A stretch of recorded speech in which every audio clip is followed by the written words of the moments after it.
চারদিক নীরব নিস্তব্ধ, কোথাও কোনো সারা শব্দ নেই। এদিকে সুলতান নুরুদ্দিন জাহাঙ্গীর রহমতুল্লাহি আলাই তাহাজ্জুদ নামাজ আদায় করার পর ঘুমিয়ে পড়েছেন।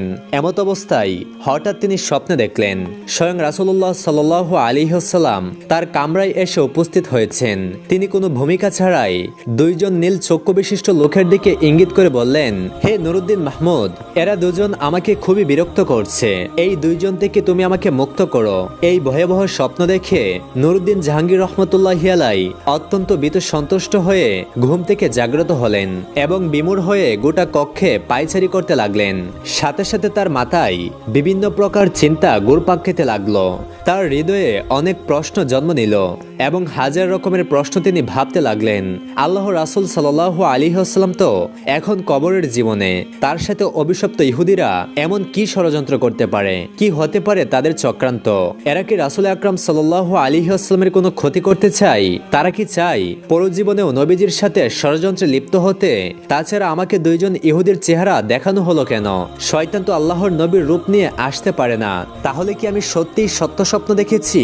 এসব ভাবতে ভাবতে সুলতান নুরুদ্দিন রহমতুল্লাহি আলাই অস্থির হয়ে পড়লেন। তিনি অজু গোসল সেরে আবার 2 রাকাত নামাজ আদায় করলেন। তারপর মহান আল্লাহ রাব্বুল আলামিনের দরবারে ক্রন্দনরত অবস্থায় অনেকক্ষণ মোনাজাত করলেন।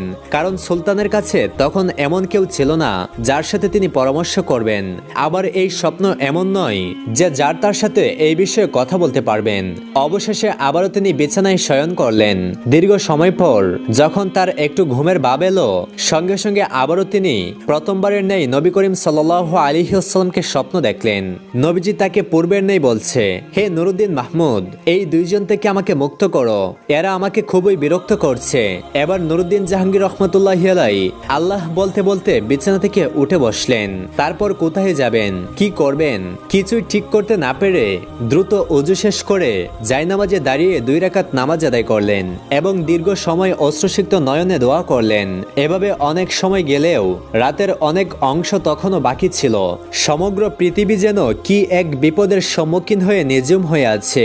কি এক মহা বিপর্যয় যেন পৃথিবীর বুকে সংগঠিত হতে যাচ্ছে। কঠিন বিপদের ঘটনা যেন চতুর্দিকে ছড়িয়ে পড়েছে। সুলতান মুখ তুলে আকাশ পানে তাকালেন। মনে হলো স্বপ্ন দেখা সেই দুইজন লোক যেন তাকে ধরার জন্য দ্রুত গতিতে ধেয়ে আসছে। তিনি সেই 2 ব্যক্তিকে হৃদয়ের মণিকোঠা থেকে সরানোর চেষ্টা করলেন, কিন্তু কিছুতেই তা সম্ভব হলো না। শেষ পর্যন্ত নিরুপায় হয়ে সুলতান নুরুদ্দিন জাহাঙ্গীর রহমতুল্লাহি আলাই চোখ বন্ধ করে আবারও তন্দ্রা বিভোর হয়ে শুয়ে পড়লেন। শোয়ার পর তৃতীয়বার তিনি একই ধরনের স্বপ্ন দেখলেন। রাসূল করিম সাল্লাল্লাহু আলাইহি ওয়াসাল্লাম আবারও সেই একই কথা বলছেন। রাসূল আকরাম সাল্লাল্লাহু আলাইহি ওয়াসাল্লামের বক্তব্য শেষ হওয়ার পর নুরুদ্দিন জাহাঙ্গীর ক্রন্দনরত অবস্থায় বিছানা পরিত্যাগ করলেন। এবার তার দৃঢ় বিশ্বাস জন্মালো যে নিশ্চয়ই প্রিয় নবী হযরত মুহাম্মদ সাল্লাল্লাহু আলাইহি ওয়াসাল্লামের রওজা মোবারক কোনো না কোনো মহা বিপদের সম্মুখীন হয়েছে। তিনি দ্রুত গতিতে অজু গোসল করে ফজরের নামাজ আদায় করলেন। নামাজ শেষ করে প্রধানমন্ত্রী জামালউদ্দিনের নিকট গিয়ে গোপনীয়তা রক্ষার প্রতিশ্রুতি নিয়ে স্বপ্নের বিবরণ বিস্তারিত শোনালেন এবং এই মুহূর্তে কি করা যায় সেই ব্যাপারে পরামর্শ